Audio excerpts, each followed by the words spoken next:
Hi, my name's Lisa. I work with FRRR and this is a video helping you complete the budget section of a grant application. We're going to cover quite a lot. Firstly, we'll talk about the application form. Then we'll talk about the elements of budget you need. You've got to include the income, the expenditure, your budget should balance, how to upload quotes on our form, and then we're also going to cover a little bit more about the organisation income.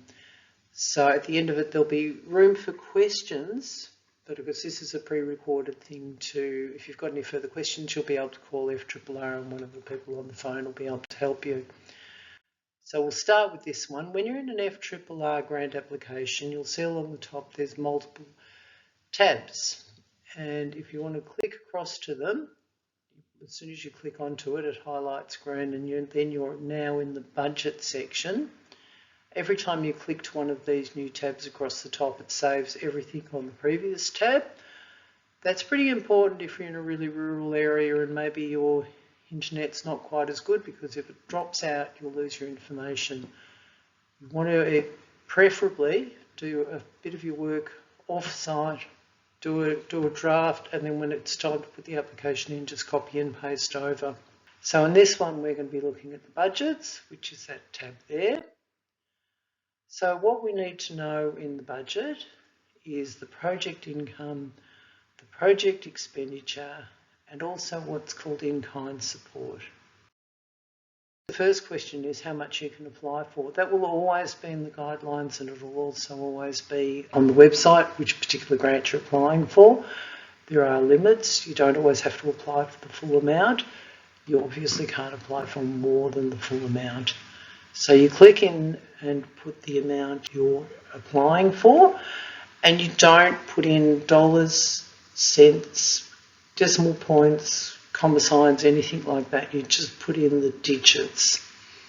So with your income for your grant, you might have more than one source. You might have the amount you requested from FRRR. You might have more funding your organisation is contributing, and you may even have other funding sources. And the other thing we want to know is, are these confirmed? Once you've filled in the amount you're requesting from FRRR, which is the first square, the second square is the amount your organisation is providing, and then you'd go through and you would complete the rest of these if you have got more sources of funding coming in. Here's an example of one which has been completed. So they're requesting $10,000 from FRRR. This organisation is able to contribute $5,000 of its own money. As well as that, they're applying for some other grants. They've got some sponsorships. They're actually going to do a fundraising event, so they're going to sell some tickets. And they've had a private donor who's generously contributed some funds as well. So this is quite a reasonable budget, and this little click to calculate button down the bottom, if you click on that, it'll add it all up.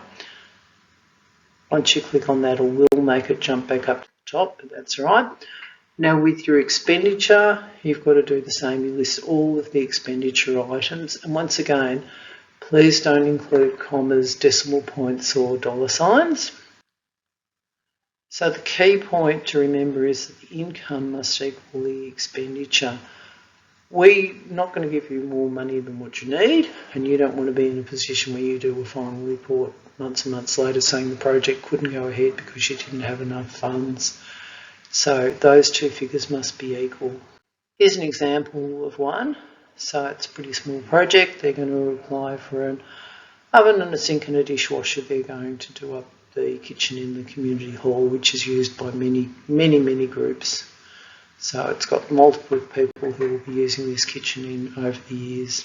There's not many squares, so if you have more items than what you can fit in, combine them. You can see in this case I've put the oven, the sink and the dishwasher together. You'll try and provide details for us because it makes it really handy. If you put just cooking lessons, I wouldn't know if you were doing 1 cooking lesson or 10 cooking lessons. So giving a little breakdown is really helpful for us when we're looking at the assessing and shortlisting of projects. We can really understand what's going on with this project, how many lessons they're running, how many people will be attending, etc. Also, you might find, particularly if you're contributing funds of your own, that FRRR is only going to be paying for part of the budget. So you can include in the bottom which part the FRRR funds will be paying for. This is perhaps really important if you're applying for another grant somewhere else, because you can't have us both funding the same elements. It just makes it helpful for us too when we're doing our assessing, and also keeping in mind that we won't ever be able to fund core operational expenses. So if you've got things like insurance or electricity in the budget, that wouldn't be paid for by FRRR. The next part of the budget is what's called in-kind contributions. Now these are really important. They tell a really good story for the donor, because what they tell us is a much better complete picture of the project. So there's lots of in-kind support. You calculate it at $45 per hour per person, and it's non-monetary support. That's the easiest way of thinking of it. So here's some examples of it. You've got venue hire, labour, you've got all the volunteers turn up at the working bee to clean up the site, probably cleaning up the kitchen. You might have another organisation like the CWA coming in and doing catering for the working bee. You might have someone like a qualified builder who comes in and provides technical expertise. His normal rate might be a lot more than $45 per hour. In that case, it's okay to say that it's higher than the recommended $45 per hour, because it's what's reasonable. You'll find all kinds of in-kind support when you think about your project. And as I said, they tell quite a good story. If we go back to the donor and say, well, for every dollar you gave us, we spend $1, or if we go back to the donor and say, well, for every dollar that you gave us and we were able to give to this organisation, they were able to achieve, $5 worth of project or value to the community. So the in-kind support's really worthwhile thinking about, and it does make a stronger application, and it shows that people are interested in supporting your project when the volunteers are donating their time. You list all your in-kind contributions. Once again, try and make them as comprehensive as possible. In this case, where we talk about kitchen benches, I'm talking about having 3 volunteers for 5 hours each. Right, they're doing a working bee, and it's $45 an hour for that. So then I calculate all of that up. Once I've completed all of the budget figures, that's the income, the expenditure and the in-kind, that's when I click this click to calculate button. Jumps back up to the top of the page, so it's good to do it when you get to the end, not every time. So that is the project budget, just about completed. That was the beginning of it again. That's where it'll take you to once you click to calculate. The next thing is you'll need quotes. Quotes are really important. Once again, you don't want to be doing a final report. The project cost us more than we thought it would. We have had trouble delivering it. You can't always get a quote. I can always remember somebody saying to me, the electrician's prepared to travel 3 hours to do the job, but he won't travel 3 hours to do a quote. If you can get a quote, get a quote. If you can't get a quote, provide some rationale for how you came up with the figure. Is it because you've done a similar project in the past? Is it because you've heard from other people this is about what it will cost? Is it because you've done some research on the internet? Not for the smaller amounts, for the larger amounts. Try and have some rationale if you can't have a quote. When it comes to adding the quotes, how you do it is there you are in that section. First of all, you click choose file, and then you find your file on your piece of system. And then once you've found it, you click open. It's not finished yet. Once you click open, you've then also got to click this upload button.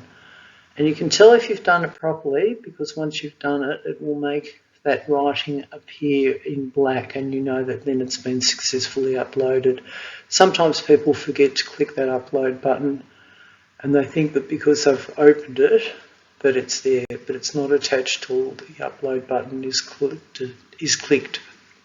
So these are the important points to remember when doing your budget. Your income must equal your expenditure. Great to include everything, all your income, your expenses and your in-kind support. If you can get quotes, get them, and that takes a while. So don't leave your application to the last minute. Start an application early, and that'll give you time to get your quotes. And don't forget to also remember to add those in-kind contributions. They are important. They do tell a story about your project. The other part of financials, which is on a different tab, is your organisation financials. We ask 3 questions in the application form: the organisation annual income, the organisation annual expenditure, and your current assets. All of these you can get from the information if you do an annual financial report, which if you're an incorporated association you should do every year and do your reporting to Department of Consumer Affairs, depending which state you're in, but every incorporated association should do those records, and not-for-profit businesses, etc., should be doing an annual financial report. So we want these for the last financial year, so it's a full year's worth of information we're after. When we talk about current assets, by current assets we mean the dollars in the bank minus any bills you've got owing. That's a definition of current assets. It's slightly different to total assets. Total assets might include the building you own. Current assets is just your immediate cash situation.